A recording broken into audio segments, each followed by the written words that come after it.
અંકલેશ્વરના એનએસસી અને એનવાયજી ગ્રુપ દ્વારા ગણેશ મહોત્સવ નિમિત્તે ભવ્ય લોક ડાયરામાં નોટોનો વરસાદ થયો.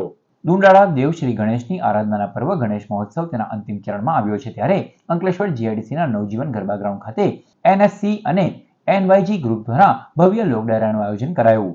લોક ડાયરામાં જાણીતા કલાકાર અપેક્ષા પંડ્યા, હકાભા ગઢવી અને સંસ્કાર ઢોળકિયા તેમજ તેમના વૃંદે ભજનો અને ગીતોની રમઝટ બોલાવી. આ પ્રસંગે અંકલેશ્વર ઉદ્યોગ મંડળના પ્રમુખ વિમલ જેઠવા, સેક્રેટરી નિલેશ પટેલ, રામકુંડના મહંત ગંગાદાસ બાપુ, લાખા હનુમાનજી મંદિરના મહંત, અંકલેશ્વર વિભાગીય પોલીસ વડા ડોક્ટર કુશલ ઓઝા, સંદીપ પીઠલાણી, જયમીન પટેલ, તુષાર પટેલ, કૃપાલસિંહ વાઘેલા, રમેશ ગાબાણી સહિતના ઉપસ્થિત રહ્યા હતા. લોક ડાયરામાં લોકોએ કલાકારો પર રૂપિયાનો વરસાદ કર્યો હતો.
DJ